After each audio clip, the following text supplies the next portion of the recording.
Hello and welcome to Saturday Morning Cartoons, the weekly podcast that revisits, reviews, and ridicules some of the world's weirdest animated series. I'll be your host, Dave Trumbore, and joining me today, I'm happy to say because he had a bit of a health scare earlier this week, DC area improv artist and recovering comedian, Sean Paul Ellis. You okay, Sean? Is there anything you want to get off your chest, bub? David, I'm doing fantastic now. Thank you so much. You sure? Do you want to share your life experience this week with the listeners? I almost choked on a French fry, and I'm much better now. Yeah, so we were all concerned, very concerned. His coworkers showed a lot of concern too. By administering the Heimlich. So yeah. I do appreciate that. That was wonderful. Yeah, he left out the fact that they put up all kinds of very funny posters around the office. That is the most appropriate way to deal with me, is that if I have a life milestone or something significant that happens in my life, you should absolutely ridicule me at the first chance, because then I won't feel awkward or weird about it anymore. I will appreciate the concern that you are showing in that exactly moment. So we decided to broadcast it to literally ones or tens of listeners. So we do hopefully tens of 20s of 30s, which I'm excited about. So we're happy that Sean's still here, and here as always the also appreciated Matt Barron. What's going on, bud? Oh, Jesus. The fucking fry. Oh, was that you upstaging him? I'm not sure. Did you power that one down? You good? I got it. Power that down. Awesome. This has nothing to do with what we're going to talk about today, but I just had to bring that up. Actually, I guess you could say Sean did kind of choke when he picked this week's. Cartoon. I was just thinking, God, how could we work in a choke? I'm starting low. I'm starting real easy here. We're gonna go for the good stuff later, but this week we're gonna talk Denver the Last Dinosaur, and it should be the last time that anyone ever talks about the show again. But we'll talk about it a little bit, and you can tell. Here's my thing. Yeah. Is that let's just go on record right now saying that you and Matt. Mm-hmm. Do not like this show. Yeah, I don't know if you guys could pick that up, but I'm not a real big fan of the show. I want to go on record saying that I, Sean Ellis, love this show. Explains a lot. All right. So is it an ironic love, or is it like an actual enjoyment of the show? I really hope it's ironic. It's not ironic. I really did enjoy watching this show. I can understand that you guys have a difference of opinions on this, and I thank you for indulging me in watching the pilot episode. I'm curious to hear about your comments and your experiences with this, because I will say for a pilot, it's all over the place. Yeah, and in all honesty, we have been covering a lot of just kind of like action, shoot 'em up, very, very limited genre of cartoons so far. Not granted, we're only 6 episodes in, but this is a good one for us to kind of get away from that and see kind of the broader spectrum of these cartoons. So let's get right into it. I'm going to give you guys a little bit of a history of this show if you're not familiar with it. It was a 1988 series that ran for actually 52 episodes, so not 100% sure how they cranked all them out, because that averages out to one a week. So they must have David, that's been every show that we've watched. I know, so it's far. amazing. They've done one season, 1,000 episodes. Yeah, and we're not up to that level of production anymore. You're lucky if you get 20 out of a season, so it's crazy. It helps that this was a U.S. and a French production, so I'm sure they split the responsibilities somewhere. It's from a production company called World Events Productions, who was also responsible for Voltron. This was then later syndicated and actually ran until 1990. So even though it originally only ran in the year of 1988, calendar year 1988, it did run in syndication up through 1990.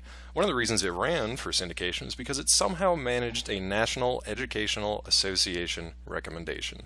Now, from what I've seen, the NEA isn't just some made-up, purchased rubber stamp organization. Maybe it was back in '88, because there is zero educational value to this show, which we will talk about. I do want to mention a couple things of the people behind the scenes.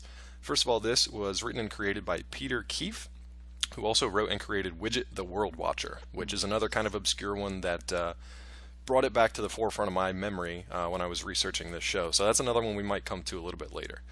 The voice acting on this one was, I won't say it was good, because that would be a lie, but they are... I would say that the voice actors that are in this show are wonderful. Yes, so the characters themselves are grating and irritating and make you want to turn it off after, 15 minutes at the most, if you can get through the theme song. However, the people behind the scenes that were doing the voices, very good. The one that voiced the title character, which is a dinosaur, so it's just a lot of weird creature sounds. By the 52nd episode, he actually can talk, which is even more disturbing. Voiced by Pat Fraley. He's done a ton of work since he's been in 1978, I believe. So he's done work on Turbo Teen, which we talked about, Brave Star, which I'm just dying to get to because that show is off the wall bananas. We've also got a couple people doing double duty. Sean, I think you had one or two. So for there were four main characters, and so for Wally and Jeremy, they were both voiced by Adam Carl. And for Mario and Shades, they were both voiced by Cam Clark. Yeah, so we'll get to those characters in a little bit. The other ones that are doing double duty were Kath Soucie, I think I'm saying her name right. She did the characters of Casey and Heather, which are pretty much the only two female characters on the show. She did a ton of work in the 90s with things like Dexter's Laboratory, Captain Planet, and a lot of things in between. Another one we want to mention is, you mentioned Cam Clark, right? So we definitely need to talk about Robert Paulson. Oh my gosh, the best. What was his name again? He played Chet, as well as also, he was like one of the leaders of the group of bullies named Nick. Yeah, but Matt, what was his name? His name is Robert Paulson. Thank you very much. Boy. I needed to get that in. And with that, I'm going to turn it over to Matt, who's going to give you a brief synopsis on what the hell this show was about. I'm going to say, though, that you guys did sneak in two Chuck Palahniuk references with a Fight Club, as well as also a choke. Yeah. So we're. I got to look up the rest of his books, and I'll work them in. I was going to say, so we can look forward to a lawsuit at the end of this episode. Chuck listens to the show, guys, so we're hi, a Chuck. Survivor. Ugh. You're done. It's Baron's turn. You're done for a while. You're on timeout. And Sean, if you could just sing a lullaby at the end of this. Nicely done. You two are little monsters, seriously. Oh, God. Fuck, we are going to be so broke. Okay. But, okay, so I don't usually do this, but I just want to read the actual Wikipedia first paragraph of the plot here because it's hilarious. So this is verbatim from Wikipedia. The show revolves around the adventures of Denver, the last dinosaur, a Corythosaurus, who released from his egg by a group of multicultural modern teens, California teens actually. Very important. Jeremy, Mario, Shades, Wally, Casey, along with tag-along older sister Heather. The kids taught Denver the finer points of skateboarding and other pastimes while protecting him from concert promoter Morton Fizback, who wanted to use the dinosaur to make money. Yeah, pretty much all you need to know right there. The pilot definitely sets all that stuff up. All the other episodes that kind of function in between are just, it's very episodic. It's basically just the kids palling around Scooby-Doo style with this dinosaur. But now we're going to get into a little bit of the style and the characters themselves. Let's talk style first. I know we mentioned characters, but just to give people an idea of kind of the animation style that this is, since we've done a lot of very anime-centric kind of looking things. This is way more cartoonish. What would you guys kind of describe this as? To me, it was like Magic School Bus, Scooby-Doo, kind of. For me, it was kind of halfway between what Captain Planet was and also Botsmaster. If you look at the color scheme of it, I mean, it was really, about the same, that whole sort of 80s, everything is super neon, but at the same time, when you kind of look at the Captain Planet animation scheme, I mean, it's really almost about the same.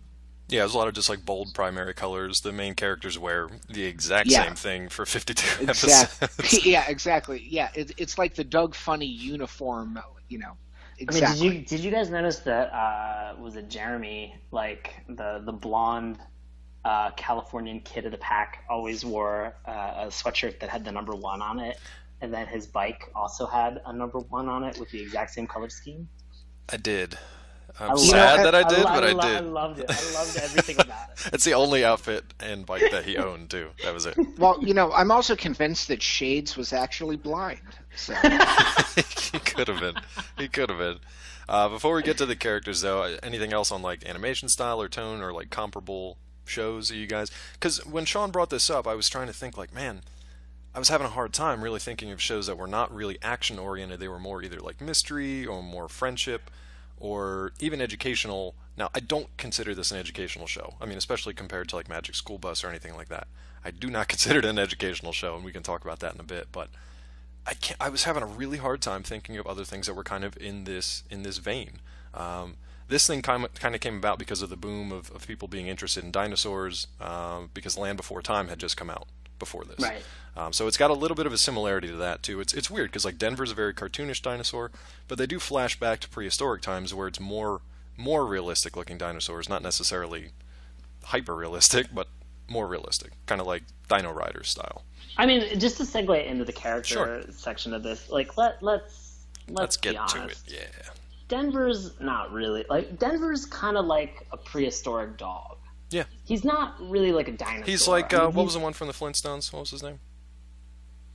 Shit, I can't think of his name. Was it Dino? Was it just Dino? Dino, yes, yeah. it was Dino. Basically a green Dino, yeah.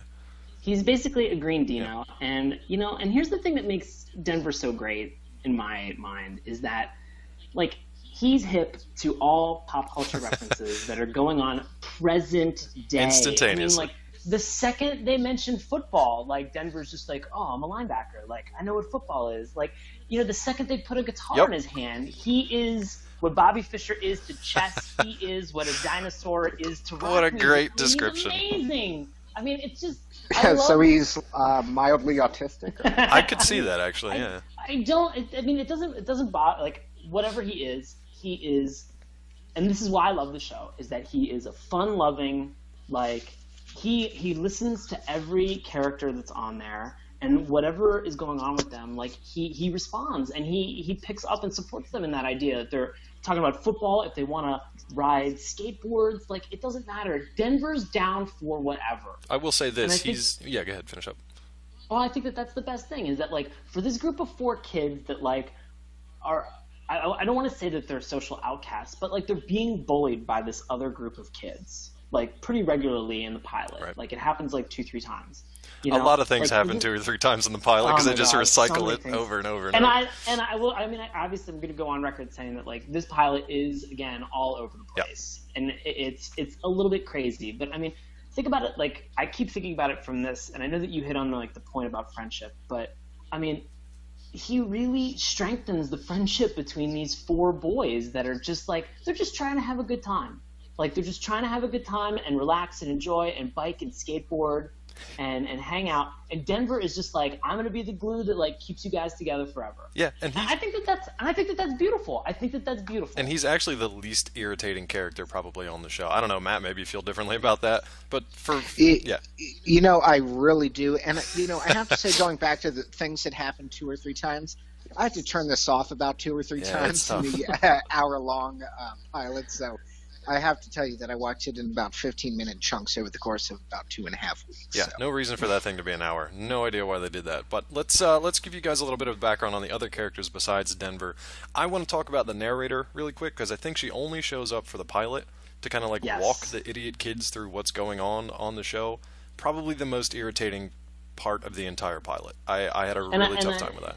I kind of got annoyed by it too, and I see why, because there was so much that was going on in this pilot. I mean, I think if we had to sketch the main overview, it's the boys find a dinosaur. Check. A concert promoter tries to steal the dinosaur. Check. All right. The dinosaur gets sold to a lab, like a university lab, where a professor tries to perform experiments on them, or on the dinosaur. Yeah. Denver escapes. They all hang out. It's basically, boiling it down even further, it's discovery, capture, rescue. Capture, rescue, capture, rescue. That's pretty much the hour how that goes. But let's talk about some of the other characters here. So we've got Jeremy, who's probably the only smart one outside of Denver, this prehistoric dinosaur that's been loosed upon the contemporary world. Jeremy, at the outset, he's studying his prehistory. He's studying dinosaurs at the museum. His friends don't give a shit. They just want to go party. Let me bust in real quick because when they're at the museum and they see those bones right away, and he's like, "Those bones are thousands of years old," and he says he's studying for it, and I was like, while this test is not going to work out for him. Yeah, step one, why I didn't understand why this was approved by the NEA. Because it's like, technically, yes, they are thousands of years old. Many, many thousands. You could also say they are a couple years old. And be, yeah, if he had said thousands and thousands of years old, I would have gone for that. But when he just stopped at thousands, I was like, oh boy, we've got a creation. Yeah, if he would have said these are literally days old, he was still technically right, but not very accurate. If he had said they were hours or minutes old, he still would have technically been right. So step one for the NEA just kind of fallen a little short. Just fact check. And now keep in mind that this kid, this blonde mulleted sweater jersey, jeans with knee pads wearing kid, is the leader of this group, and he's the smartest one. So that's our baseline here. I believe what we had on our hands there was a young MacGyver. I could see that, or a young Michael Bay, one way or the other. Yeah, but also on the other hand, if you've ever been to Los Angeles, Dave, I know you lived there for about a year. I've been there literally once. Sean, I know you've visited, but if you've ever been to the La Brea Tar Pits, it's nothing like they depicted. Wait, in the you mean they don't have like a boarded off section that says "Please keep out" with like an open door that kids can just crawl in and out of? They don't have? No, I know that those exist in many other places in Los Angeles, where you will not at the La Brea Tar Pits. Exactly. Yeah, exactly. All right, let's talk about some of these other goofballs here. So now, since Mario and Shades are voiced by the same person, let's try to distinguish them here. Should be pretty easy, especially with Shades. It should be super easy. All right, Mario is African American. Shades is, I want to assume, like Latino, Mexican American. I mean, sure. I guess we can go with that. I'm trying to separate them. Like, Mario has a flat top, all right, and Shades has like shaggy hair and a pair of sunglasses. Yeah, the difficult thing was because since the same guy voiced them, one was kind of like that. Yo, bro, like let's just go skate, like ditch school. He was Keanu Reeves. He was Keanu Reeves. Like, or I was going to say it's a very close Spicoli. Ooh, okay. Well, now that's Shades you're talking, right? No, that's exactly. Mario. That's Mario. Oh, that's Mario. Okay, all right. Yeah, Mario was much closer to Spicoli, but Shades, I really also got the Mexican thing, but I was just like, if I call Shades Mexican, well, is this good? Here's what I have in my notes, and this is terrible, but I will admit it. I have Shades, wears sunglasses, also not that smart, and then in parentheses and quotations, because I felt the need to separate it from the other, ethnic is what I wrote down. So don't feel too bad because I'm awful. But that's how. Oh, I love that Mario. I mean, in addition, just oh god, like he rhymes most of the things that like happen to him, and so there's that one scene where like when he's referring to the bullies, and he's like, "They're gonna be sorry-o when they mess with Mario." I'm like, oh my god, how many I wrote that down. Rhyming schemes are they gonna look for? Well, he's also got terrible things like there's one episode, I don't know if you guys watched it, where Denver eats far too many potato chips, and they told him not to. And this is the lesson that he learns. And Mario goes, "Whoa, I'd say that's a case of indigestion." And that was done. That was it. That's when I sent you a very angry text, I think. Wow. I wonder what Mario would have said when they saw Denver sharding after the. Yeah, they were all extreme intake. They were all Olestra-laden potato chips, the Olean potatoes. So okay, let's finish up. Wally. Well, let's finish up these characters. Yeah, so we got Wally. He's the fat ginger kid with a weird burqa kind of hat scarf thing. I don't really know what his deal is. It's like a bomber. It's like one of those like hunting bombers that like has like the in flaps over California. the ears. Yeah, in California. I was gonna say I thought you meant like suicide bomber, and I was like, Jesus, Sean. I don't think Wally ever went quite that far. You don't know. Maybe Wally joins up with Al Qaeda. It's possible. We don't know what happened to him after 1990. He could have taken a dark path. That could have been episode 53. But that's Wally. He's the fat little ginger kid. He's basically like could have been episode 9/11. Oh, Jesus. He's basically an animal lover, so he brings Denver in and kind of like keeps him in his house for a little while. And then you've got Heather, who's Wally's older sister, and she doesn't seem all that fazed by the fact that he's keeping a dinosaur in their garage. She's more upset that he brought another pet home than the fact that it's a prehistoric dinosaur in the contemporary world. So that was a little strange. She's really unfazed by this. Like it's kind of weird. Like I think her line was just like, "Mom told you not to bring strays home," and I was like, she didn't specify what kind, what species. She said no strays. this is like an amazing piece of history. Why don't you calm down, lady? No one seems fazed. Even Fizzback, who's the villain in this thing for only the hour, because he eventually gets shipped off to Australia. Even Fizzback is just basically like, don't care that it's a dinosaur, I just want to put it in my rock and roll show for one night only. Yep. Yeah, so that's it. So, do you want to get into the plots now? I think we kind of covered most of the main characters here. Well, there's one of them, which is Casey, which she's she's like a mechanic. Yeah, she's a tomboy. A machine shop. Yeah, and she's got like the highest pitched, like squealing kind of like voice possible. But it's still like a New York accent though, which is the weird thing. Yeah, and I don't get it. It was Casey really comes in just to like help them out, like whenever there seems to be a problem, and then she just moves on and she's just kind of forgettable.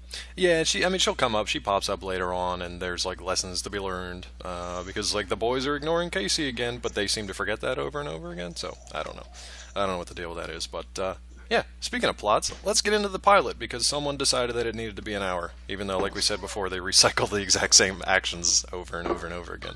So, we already mentioned that Jeremy's at the beginning, he's trying to study, because he's obviously an idiot. He's trying to study these dinosaurs. The other guys, they don't really care. They just want to go out and they want to ride bikes, and they want to skateboard like the Californians do. I mean, again, like, you know, I'm gonna harp on the friendship angle for this a lot. Is, you know, it's just like Jeremy had to study, and everybody was like, you know what, we'll come and we'll hang out with you, man. Like, we'll be supportive of the fact that like you're trying to learn some stuff. Yeah, fair enough. It lasts for about 30 seconds. You jerks. No, but I mean, I want to get off of these tough LA streets, you know, make it into USC. I'll tell you what, though, LA in this show looks immaculate, because it's only ever like these kids really that are kind of putzing around. There's the occasional teacher, you know, in a classroom or whatever, or there's the occasional like ice cream man that's driving down the street, but for the most part, as quote unquote multicultural as they make the kids, everybody else walking around is just kind of like a white adult that is clueless and doesn't seem to notice this dinosaur. Now we should talk about how they actually find Denver. Well, I was going to say just real quick, like when they do the panning from left to right shot of LA, they really only feature the Tower Records building, and then also the Chateau, and that's about it. Yeah, they briefly show like the Hollywood sign, just to be like, oh, this is where we are, and then never show it again. Yeah. Just in case you forgot in the last 15 minutes. Yeah, exactly. And then the narrator reminds you, so you know that's helpful too. So how do these guys? Yeah, how do they actually stumble across? They leave the museum. They're outside, and Nick and these other bullies confront them and start a scuffle, which the boys enact Plan A, which is to throw the skateboard underneath Nick's foot and like basically just drop him on his butt, and then they run away. Like they proceed to run away. Yeah, sacrificial skateboard. Yep. So like they manage to get out of there, and they hide in this like construction site in the interim. And while they're there, I believe it was Shades wanted to try to pull off this jump. I thought it was Mario, but was it Mario? Neither of them really matter. Yeah. No, it was Mario. It was Mario. So Mario tries to pull off this jump. Yeah, because he's tries to pull off this sweet trick. All right. On Jeremy's bike now. On Jeremy's bike, but it's Jeremy's new bike. Yep. Oh, problem. His matching bike. You got tar on my bike. Oh man, I can't believe I'm defending this in show. Yep. It's the dawning realization is starting to hit him right now. Mario jumps this wicked gap on his sweet ride, on Jeremy's sweet ride, and like falls onto an egg, which they immediately identify as being like a prehistoric tar egg. Yeah. After like 3 seconds, they're just like, "Oh yeah, this is what it is." That was from Jeremy's learning. Yeah, it was from his school studies. And here's the best part: is that like tar egg was completely excavated around it, so you can tell they've been using like heavy excavation tools. Those don't break the egg. 5-pound bike falls on the egg, thing shatters like a Fabergé egg. Like it's hilarious. Well, what's inside that egg? Oh, inside that egg is everybody's best friend, Denver, the last dinosaur. Oh, he's a little ball of joy. And so, like, immediately, these boys are unfazed by the fact that this is like a dinosaur. They are just like, you look like a rad friend, and I want to hang out with you, which I love. Right. I love. Again, like it just seems so cool that they're just so accepting of it. They're just like, oh, you're a dinosaur, sweet. Like, and they don't care, and they roll around and kind of cuddle with him in like a creepy kind of way. Yeah, in the tar egg, just kind of in the tar egg, yeah. And so that's regrettable. Now this isn't just an ordinary tar egg, which I guess we'll get to in a second. But yeah, right. What are we gonna say? So they are trying to figure out what they should call this guy, and they are like they're saying names, right? And Denver is like making this like sour stink eye face at them, like yeah. Well, that's actually really, really good. That's exactly what Denver sounds like. So he just makes kind of like these baby noises, and he can automatically communicate fresh out of the egg. So he understands exactly what they're saying in English. So yeah. So Denver's hip to them right away, which I love, because like, you know what, honestly, like if there had to be a period of time in the show where like you had to teach Denver like what language was and you had to educate him about this stuff, like you would hate it even more. And like, it definitely would have earned that NEA stamp, but what are you gonna do? Yeah. So they look at a passing bus, and Shades sees an advertisement for like skiing in Denver, Colorado. Right. And he's just like, oh, we should just name him Denver. And then Denver's like, oh, and he gets like super excited about it. And so they just call him Denver from there on out. I just want you to finish the rest of this podcast between Mario/Shades and Denver voices. I'm going to do all of them. Because that, so dear listeners, if that's irritating you, that's what this entire show is. This entire show is that. It's just terrible, terrible voices and accents and awful dialogue, and then just weird, squeaky, sometimes erotic noises coming from Denver. And if you just walk into a room and hear Denver making his noises, you don't know what that person is watching on the computer, because sometimes it's very just like it's very awkward. That was a good Denver as well. It's tough to explain, to the kids. So they bring him back to Wally's place. And while they're like in transit, they get spotted by Morton Fizback. Morton Fizback. Oh, that's a great Morton Fizback right there. And he just like, he is evidently the world's like best concert promoter. Sure, yeah. Or at He's least like LA's, which is good enough. Self-proclaimed like world's greatest concert promoter. And like he wants to be able to put on this like big rock show that's like with dinosaurs anyway. Yeah, and like cave people in the band and like yeah.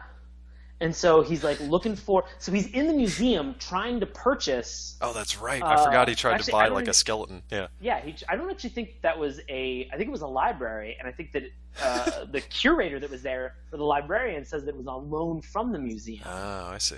And so what was happening was that so that makes so a little bit of explanation. Well, I love how much he offered the guy for it. He's like, I'm a well-known rock show producer, and I'll make it worth your while if you sell me this dinosaur skeleton. Oh God, your car. Also, it's pretty close. Exactly. I was going to say also like here's the thing: if you're an '80s concert promoter, also the world's greatest '80s concert promoter, something tells me you wouldn't really be paying for things so much as just throwing cocaine at people. Maybe that was the other side of the offer, because he's like, I'll give you $50. $50. I'll give you. I'll even go as high as. I'll give you literally this dinosaur's weight in cocaine.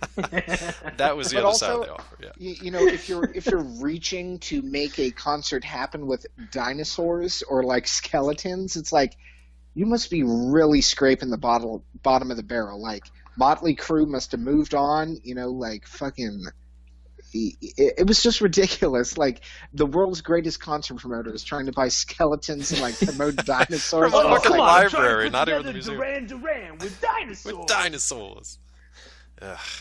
God. All right. Now what he should have been doing. Promote the Jurassic album. Terrible. What he should have been doing is going after that magic tar, because that tar egg is not just holding Denver together somehow in suspended animation for 65 million years. Like, it's also got crazy powers. Yeah. They bring him back to Wally's place. Right. And they're all just like, oh, we wish we knew what your time was like, Denver. And Denver's obviously, like, he's got a backpack at this time. I don't know how he got a backpack. I think they just slung it on him. Did he have his shades and his coat and everything at this point, or not yet? No, not yet. Okay. Not yet. I can't wait to talk about the shades. I really can't. Good. I really can't. Because I just want to get into this, is that Denver was like the first like deal with it meme. Like if anybody's familiar with like like any like type of meme that's out there that where like a character just puts sunglasses on and just like gives you that winky face, says deal with just it. as like a common like response to like somebody's disapproval. You're like, you know what, deal with it. And Sean sent this to me at least 5 times as I expressed my displeasure with this episode. Every time Dave sent me a terrible message, just like, I hate you and I hate the fact that you picked this stupid show and I don't want to talk about it and I hate your face, and I would just send back a Denver with those purple sunglasses and it just said, deal with it. And it made me laugh, but in a rage at the same time, so it was great. So Magic Tar. So they touch this magic tar that like Denver's just carrying around in his backpack, and like it transports them back to this magical time. So here's the thing that I'm trying to figure out is that they find this dinosaur, they bring him to Wally's place. Did they all get stoned together for the first time? Must have. There's no other actual like logical explanation for it, especially the magic tar. It's got to be. I mean, it makes no, in the existence of tar everywhere, there has never been magic tar. And then Denver breaks out of this like egg and is just like, guys, I get this tar that's gonna get you stoned. The first taste is free. As soon as I saw that and like they were touching the magic tar, I was like, you think that's Mexican black tar? Oh God. Yeah, it's definitely some hallucinogenic. Because that dinosaur just got like 8 kids addicted to Mexican black tar. Yeah, because it keeps coming back. They get the little kid involved with it. They get Casey hooked on it. They keep touching it and going back. Yeah. Tell you what, this first time I'll let you touch it. Just get a taste. First taste Next time is free. You're gonna have to pay me $60. That's right, or I'll take your knees. I'll send Morton Fizback after you. Morton Fizback. So bringing it back to him. Now the guys got their magic tar. They kind of get to see where Denver came from. They get to hang out with Denver. Everybody's feeling groovy. Everybody's feeling good. I think now's the time. Here's the best part about that flashback, though. It's like the biggest one-off for that episode. It happens for like 3 seconds. They're like, and we see the Stegosaurus. Yeah, with a narration weighs over 16 tons. A brain as small as a pea. NEA stamp. And like NEA is just like boom, just stamping approved. it. Yep. Love it. As soon as I heard that, I was like, wow, they are getting, the Department of Education money is just flowing in. They're getting their Pteranodon, they're getting their facts from like bird. those flashcards. You remember those flashcards that you just find with a dinosaur on one page and like 3 facts on the back? That's where they're getting their information. Wherever the hell those flashcards came from. So yeah, rubber stamp that bitch. So now they touch this egg and they realize that like suddenly they can't keep the dinosaur in the house. So the most logical place to put him is the school, where people are located. Well, I mean, not just a couple people, literally hundreds of thousands. Hundreds of thousands of people. Now, granted, to their credit, though, they did choose the gym that was under construction because that's convenient, and they did lay down one little mattress pad for him and gave him a sandwich because that's probably what dinosaurs eat. Sandwiches. That moment was so sad. So sweet. When they left him. Yeah. They're like all by himself, and they were just like, "Hey, Denver, we gotta go home. It's almost dinner time." And like they just left him. My mom's making chicken and stovetop. She's making hamburger helper, and I helped. God damn it! I would love to work at I was going to say that's shaking. That's shaking. Oh wait, it was shake and bake. Fuck, am I missing up my terrible boxed meals? Yeah, right. Hey, don't worry. Some of us ate better than others. It was all that. It was that magic tar. I've been touching. Brag about it, Dave. Go ahead. I've been touching too much magic tar, dude. And Dave, the chicken's not the only thing that's baked. Oh, jeez. They should revisit Denver the Last Dinosaur crushed in '88. In mid-teens. That would have absolutely crushed in 1988. They should do a stoner revival of Denver the Last Dinosaur. So just a reboot? Yeah. Reboot. So yeah, okay. So now Denver's been abandoned by his newfound friends. Denver's not gonna just sit around and wait. What's he gonna do? He's gonna go explore. So he explores a little bit, and that's not good for him because what happens?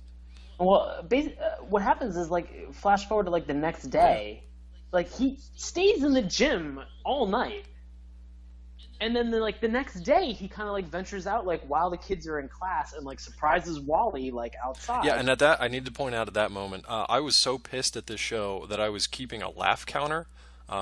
So I watched the pilot, which is an hour, and I watched 3 additional episodes. So we're totaling probably about 2 hours worth of Denver the Last Dinosaur. 4 times. 4 total times that I laughed. The first one was when Wally's looking outside. His teacher is asking him, Wally, what's the capital of France? And Denver's head pops up in the window, and he just screams, Denver! And then the whole classroom laughs at him. That's the first time that I laughed in this show. And we're probably about 20 minutes in at this point. And they get a lot of mileage out of that name, too. A lot of mileage out of that name. Oh, God. Yeah. The Colorado tourism market must have just soared during 1988 after that show. So. Yeah. Why not? So good. I do love. Okay, so at one point they disguise him. Now we can talk about your magic sunglasses here. They do try to disguise him and like get him out and walk him around, right? Well, they disguise him in order to bring him to the gymnasium. Okay, all right. So he's originally in God, what is he wearing? He's got his sunglasses. He's dressed like a homeless person. He's got a massive trench coat on that like goes out to his tail and back. They run into like their old neighbor lady, and here was my. This didn't make me laugh; it made me cringe. But they explain that he's green because he is from Greenland. From Greenland, and he's Greenlandish. I laughed so hard. I actually like when they were doing this, just like when Mario was, or when Shades was just like, oh yeah, he's got a greenish tint because he's from, and I kid you not, I screamed at my iPad, don't you say Greenland? Don't you say Mario? Greenland. I went, oh my god! I lost my mind. Stamped by the NEA, I will remind you. Stamped by the NEA. All right, we're getting a little short on time, so I want to make sure we get through the pilot here. So now some bad stuff happens to Denver. Fizback gets his grubby little claws on him, which really doesn't seem all that bad for Denver, to be honest with you. He just gets he gets moved to another place. They plop him in the middle of a rock show. He's got adoring fans because they see a dinosaur picture on a poster and they automatically know who he is, start chanting his name, and he knows how to play a guitar. It's a pretty sweet deal, actually. That dinosaur has more fans in 10 seconds than this podcast does for 6 weeks. Why you gotta hurt my feelings like that? What did I ever do to you, buddy? Sean, my own feelings on this. I have hoped all my hopes and dreams. Collective feelings. I've hooked all of my hopes and dreams to this podcast, so thank you, Sean. Thank you. The shooting star right now of Denver the Last Dinosaur. So yeah, he's an automatic star. Morton gets paranoid that these kids are going to rat him out, and then he's going to go to jail. And like his logic, he must be. He just goes, "Oh, I can't get in trouble with the law again." Was he Rodney Dangerfield? He seemed a lot like every whoever did his moment. voice had to be Rodney Dangerfield, like just drawing from. Also, when I heard that, I was like, "Ooh, 3 strikes started early in California." Yeah. So. Well, for Morton Fizback, they did. I would love to hear like his backstory and how he ended up with only $50 to spend on a dinosaur skeleton for a rock promotion. God. Here's the crazy thing: successful. If I go back to jail one more time, they're gonna call me Morton Fizzbitch. Oh, Fizzbitch. Oh boy. He is. So basically, at this point, he has managed to outwit these idiot kids, so good for him. He's got a sold-out concert, a one night only. Why you make it one night only, I don't know. You've got a live dinosaur playing a fucking guitar at a rock concert. He's like, nope, too much liability. I'm just going to sell it off and wash my hands of this. So, not the brightest guy, probably, to begin with. He was making good money for one night, and then he got rid of it. So what does he do with Denver now? What's the best thing to do? Sells Denver to Professor Funt. Which, what a name. Yeah, Professor Funt. It's hard to say with a straight face, ever. So Baron mentioned at the beginning of the show that Denver is actually a Corythosaurus or Corythosaurus, I don't know how you say it. Yeah. Corythosaurus. Yeah, which makes sense when you actually look up Denver and a Corythosaurus. However, Dr. Funt, apparently not the best scientist, because he goes through all these books, prehistoric books, can't figure out what Denver is, so he dubs him a Funtosaurus, after his own name. Funtosaurus. Oh, boy. Yeah. So then at this point, we're like, well, what the hell? We're halfway through. We might as well have the narrator come in, introduce a couple more random characters that just show up. Jesus. This is the second time that I laughed, but for a reason that was not intentional. They did not intend this to be a laugh. What was the reason? Okay, so at this point, Denver's in a cage. Or Professor Funt, whatever his name is running off to his colleagues, and he's like, I've made the discovery of a lifetime. I'm going to be rich and famous, and you're all going to rue the day, whatever. So he's trying to get them back to the lab to show them. Meanwhile, random Asian grandfather and his daughter, so Professor Chin and his daughter wander in, make friends with Denver because he's a sweet dinosaur, and they decide to let him go. Now, the little girl doesn't want to let him go because she looks like her little stuffed animal and she wants to keep him around. The grandfather says to her, this is great, I love this. He says, honey, sometimes for the things that we love, we have to let them go. And he's like, do you understand? She just goes, nope. No. And I lost it. Nope. And then they just let him go anyway. Oh, it was so good. Seriously, I paused because I was laugh crying at that moment. Like, I had to rewind just to be like, did she just say no? Nope. And then a second, she's like, do you understand, young one? She's like, nope. Yeah, she's like the world's worst nope. apprentice. Just like, we'll give her a couple of years. Well, let's let this dino go. So now, just to recap, everybody, we've had discovery, capture, sort of rescue. So what does that lead us back around to? Capture again. Yeah, so now they just rehash this kind of plot over and over again. So rescue again from Professor Chan. So, yeah, exactly. So now Fizback and Funt, which sounds like a law firm, team up to recapture Denver kind of out in the wild. So let's bring this It's really amazing because I think Fizback and Funt are the people who are representing Fizback in his concert his problems, underhanded dealings. Yeah, exactly.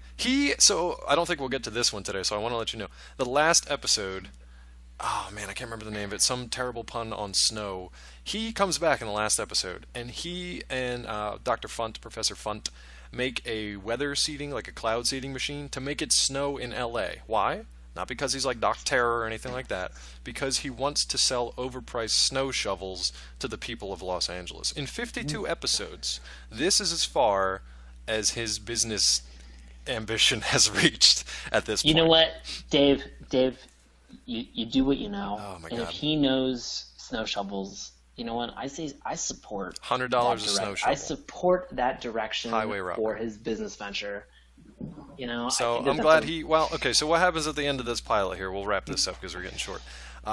They try to capture Denver again. The kids intervene. They actually end up crating. Fizback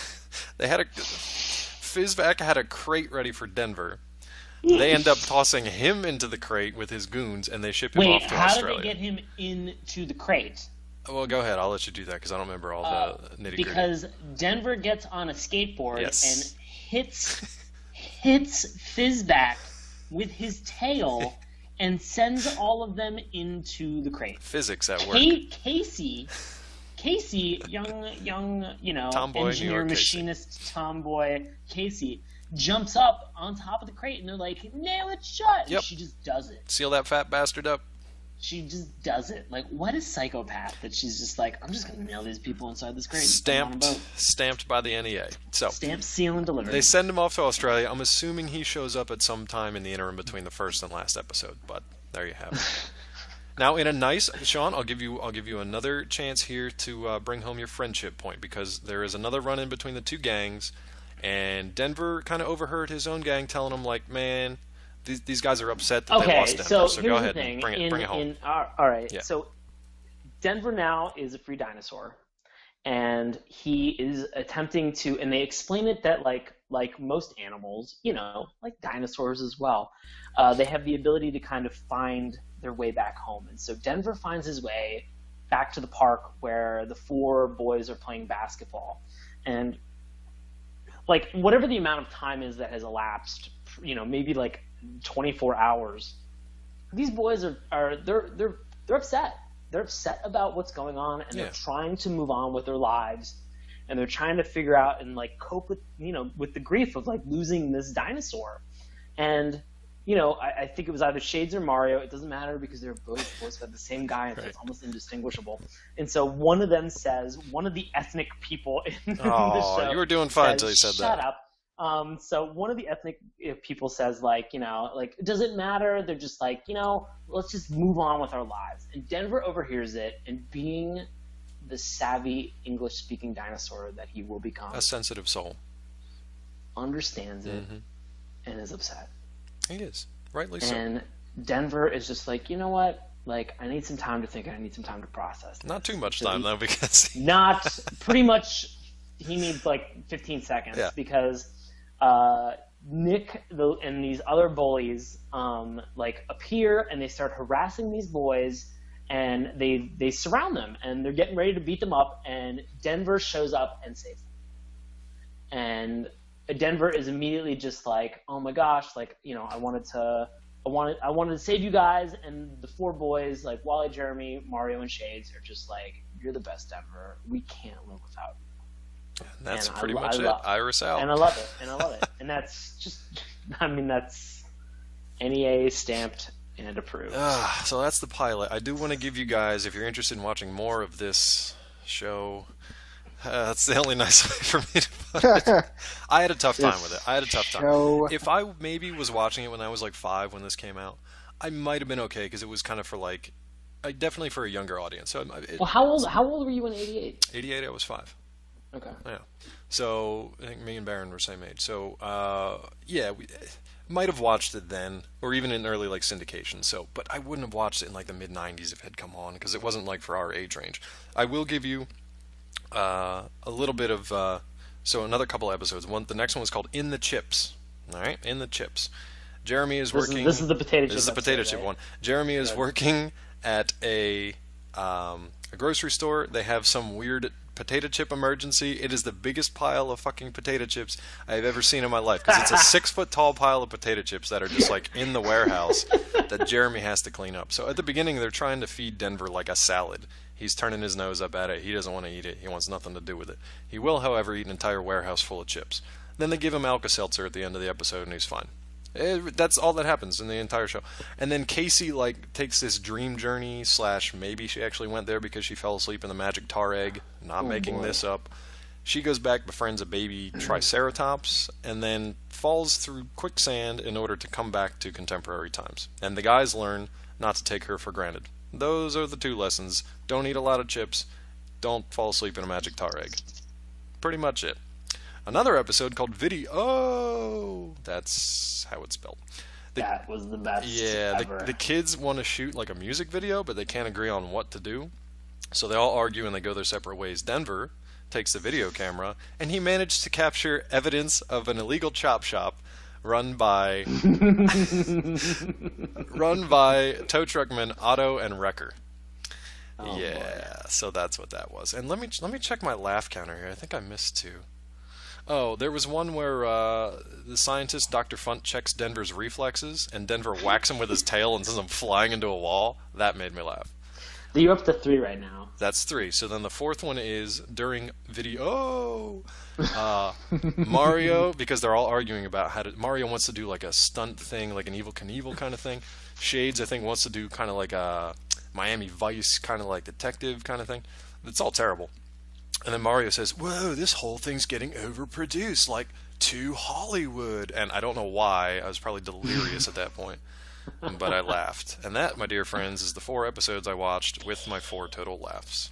So I'm not going to recommend this one because it was irritating as hell. But I don't know. What do you guys say? I've got to say I don't recommend this one at all. I mean, on one hand, it was kind of, ironic, and I knew how bad it was going into it because Dave, you watched it before me. But I've got to say, do something better with your life. Like, take up an aggressive drug habit or something because it's going to get you further than this episode. Oh, my God. Sean, how about you? I'm going to negate everything that Matt just said. Okay. And I am going to say, do not pick up an aggressive drug habit. I'm going to say, do yourself a favor and watch the hour-long, realistically it's like 45 minutes long pilot. And if you don't like the pilot, I would say just stop there. That's enough. Fine. It's enough to reaffirm your friendship. I would say it's enough to, but here's the thing is that I'm having a hard, I was 8 when this came out, and I remember watching this. I don't remember if it was when I was 8 or 10 years old, but I did watch this on television at some point in time. And I remember being very excited about this, about the idea of a dinosaur who was he was hip and savvy and cool to everything that was going on. He loved ice cream, all right? He can wear sunglasses and pass as a human, yeah. And you know what? And I think that the friendship factor that, the bond he was able to strengthen between Wally, Jeremy, Mario, and Shades, I think is amazing.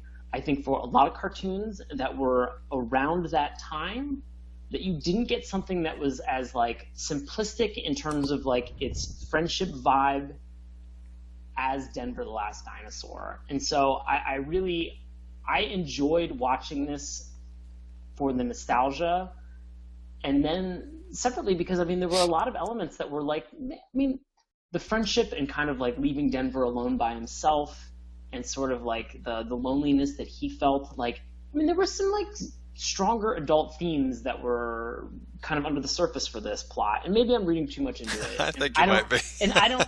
Yeah, you really are. are. I don't care because you know what? I loved this show, and I really think that like if you can watch the pilot, we can be friends. So I'm throwing this out there to anybody. If you can watch the pilot and make it through the pilot, we can be friends. I will say if you love the pilot, you can easily be best friends. Best friends. So Sean's impassioned plea to either be his friend/best friend or just another person who watched this show.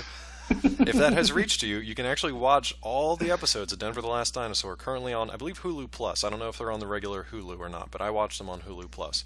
Also, and this is going to please the Denver the Last Dinosaur fans among you, it was announced... I pre-ordered. You pre-ordered it? So it was announced, I believe it was only about 2 weeks ago, it was announced that Denver the Last Dinosaur, the complete series, is coming to DVD Region 1 for the first time ever on September 16th of this year. So Sean pre-ordered it. We're going to have links and stuff up on the site. You can check it out there, or, do the Hulu Plus, check out the pilot. So anything else from this episode from you guys before we go on to our plugs and our contact info? I'm looking forward to being able to do a dramatic reading of the Denver the Last Dinosaur theme song. Well, you will have that chance, and that is the last we will ever speak of this show ever again. So excited. Anything from you, Matt? I just can't wait for that dramatic reading. Okay. Well, before we get to that, we're going to do some plugs, and I actually want to start off today. Today I had the opportunity to participate in the Sorted Cinema podcast, and that's with the guys over at Sound On Sight. I did a review of a Danish thriller called Borgman. Very, very, very far removed from what we talk about on this show. But that's kind of the work I do for Collider.com, do some movie reviews and things like that. So the guys over at Sound On Sight were kind enough to extend an invitation to me. So I will provide a link when that show goes live. And actually one of the writers over there, I think it's their editor-in-chief, is actually going to be doing a piece on Jem and the Holograms, which we'll probably talk about at some point in the show coming up. So we might even have him on the show in the future. So it'd be good to get to know those guys, and maybe you'll hear them here soon. So like I said, you can find me at Collider.com. You can also find me over at on Twitter at DrClawMD. And now, Sean, do you have anything coming up? Sure thing. I'm going to be doing a series of shows in July. They're actually going to be an improvised TED Talk that we are performing with my group Knox. And so they are going to start July 12th at 10 p.m.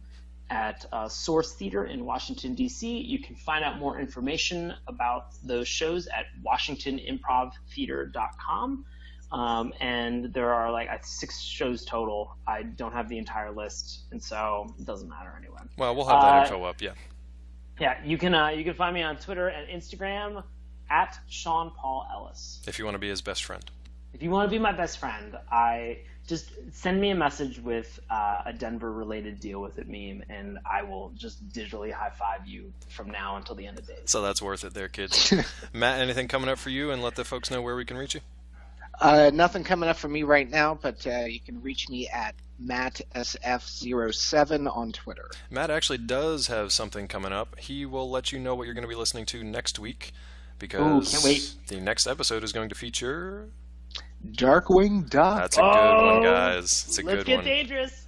Oh, so good. Actually, speaking of that, so the guys on the Sound On Sight podcast, one of them asked me if we were doing Darkwing Duck, and I made his day, I think, when I told him we were doing it the very next show. So that should be something we're looking forward to. If you guys want to get caught up on our previous shows, this is our 6th show now. You can find us over at SaturdayMorningCartoons.com. That's morning with a U. You can also find us on Tumblr at SaturdayMorningCartoons.tumblr.com. And you can email us at SaturdayMorningCartoons@gmail.com if you want to either razz Sean for his love of Denver the Dinosaur or apply to be his best friend. Since I said accepting applications. He is accepting applications, and we're gonna leave you with a little. I don't know, Sean. How would you describe this thing you're about to do? I'm gonna just do spoken word, right. Because I just want people to know I love I love the theme music and songs. They use it so much from these cartoons, and I started watching this, and then I began singing this theme song just around the house, and then I started singing this around friends, and they began singing it this week, and they have cursed my name since then. But I'm just so glad that people know more about Denver the last time. Well, Sean wants to bring it to you, so take it away. Here we go. Denver, the last dinosaur. He's my friend and a whole lot more. Denver, the last dinosaur, shows me a world I never saw before. Everywhere we go, we don't really care if people stop and stare at my pal Dino, creating history through the rock and roll spotlight. We've got a friend who helps us. We can do all right. That's Denver, the last dinosaur. He's my friend and a whole lot more. Denver, the last dinosaur, shows me a world I never saw before. Ah, so beautiful. Fiend. That was beautiful. Until next time, guys, thanks for listening. 52 episodes, so not 100% sure how they cranked all them out, because that averages out to one a week, so they must have David, that's been every show that we've watched. I know, so it's far. amazing. They've done like one season, 1,000 episodes. Yeah, and we're not up to that level of production anymore. You're lucky if you get like 15, 20 out of a season, so it's crazy. It helps that this was a US and a French production, so I'm sure they split the responsibility somewhere. It's from a production company called World Events Productions, who was also responsible for Voltron. This was then later syndicated and actually ran until 1990. So even though it originally only ran in the year of 1988, calendar year 1988, it did run in syndication up through 1990. One of the reasons it ran for syndication is because it somehow managed a National Educational Association recommendation. Now, from what I've seen, the NEA isn't just some made-up, purchased rubber stamp organization. Maybe it was back in '88, because there is zero educational value to this show, which we will talk about. I do want to mention a couple things to the people behind the scenes. First of all, this was written and created by Peter Keefe, who also wrote and created Widget the World Watcher, which is another kind of obscure one that brought it back to the forefront of my memory when I was researching this show. So that's another one we might come to a little bit later. The voice acting on this one was, I won't say it was good, because that would be a lie, but they are... I would say that the voice actors that are in this show are wonderful. Yes, so the characters themselves are grating and irritating and make you want to turn it off after, I don't know, 15 minutes at the most, if you can get through the theme song. However, the people behind the scenes that were doing the voices, very good. The one that voiced the title character, which is a dinosaur, so it's just a lot of weird creature sounds. By the 52nd episode, he actually can talk, which is even more disturbing. We're going to be so broke. Okay.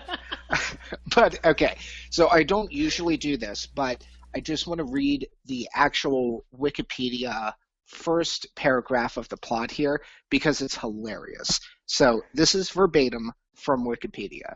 The show revolves around the adventures of Denver, the last dinosaur, a Corythosaurus, who released from his egg by a group of multicultural modern teens, California teens actually. Very important. Jeremy, Mario, Shades, Wally, Casey, along with tag-along older sister Heather.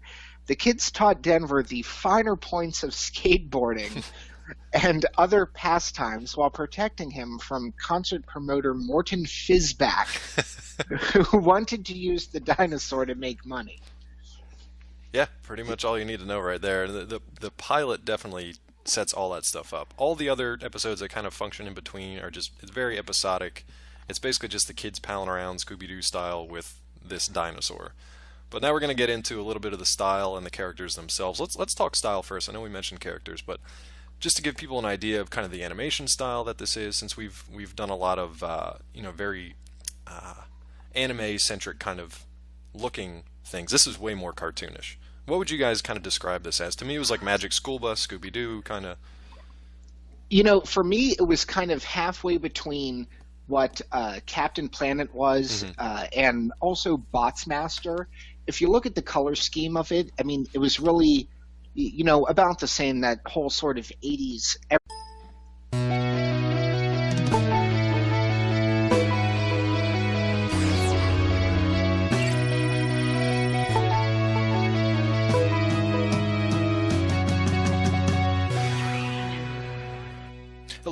welcome to Saturday Morning Cartoons, the weekly podcast that revisits, reviews, and ridicules some of the world's weirdest animated series. I'll be your host, Dave Trumbore, and joining me today, I'm happy to say because he had a bit of a health scare earlier this week, DC area improv artist and recovering comedian, Sean Paul Ellis. You okay, Sean? Is there anything you want to get off your chest, bub? David, I'm doing fantastic now. Thank you so much. You sure? Do you want to share your life experience this week with the listeners? I almost choked on a French fry, and I'm much better now. Yeah, so we were all concerned, very concerned. His coworkers showed a lot of concern too. By administering the Heimlich. So yeah. I do appreciate that. That was wonderful. Yeah, he left out the fact that they put up all kinds of very funny posters around the office. That is the most appropriate way to deal with me, is that if I have a life milestone or something significant that happens in my life, you should absolutely ridicule me at the first chance, because then I won't feel awkward or weird about it anymore. I will appreciate the concern that you are showing in that exactly moment. So we decided to broadcast it to literally ones or tens of listeners. So we do hopefully tens of 20s of 30s, which I'm excited about. So we're happy that Sean's still here. And here, as always, the also appreciated Matt Barron. What's going on, bud? Oh, Jesus. The fucking fry. Was that you upstaging him? I'm not sure. Did you power that one down? You good? I got it. Power that down. Awesome. This has nothing to do with what we're going to talk about today, but I just had to bring that up. Actually, I guess you could say Sean did kind of choke when he picked this week's. Cartoon. I was just thinking, God, how could we work in a choke? I'm starting low. I'm starting real easy here. We're gonna go for the good stuff later, but this week we're gonna talk Denver the Last Dinosaur.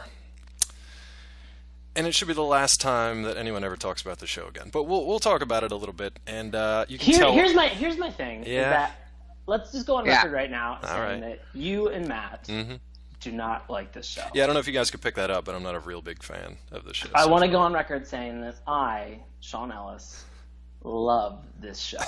Explains a lot.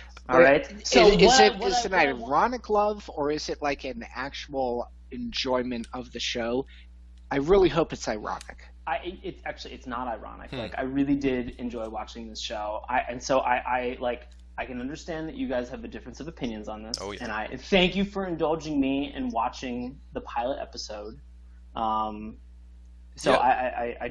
curious to hear about your comments and your experiences with this, because I will say, for a pilot, it's all over the place. Yeah, and in all honesty, we have been covering a lot of just kind of action, shoot 'em up, very, very limited genre of cartoons so far. Not granted, we're only 6 episodes in, but this is a good one for us to kind of get away from that and see kind of the broader spectrum of these cartoons. So let's get right into it. I'm going to give you guys a little bit of a history of the show if you're not familiar with it.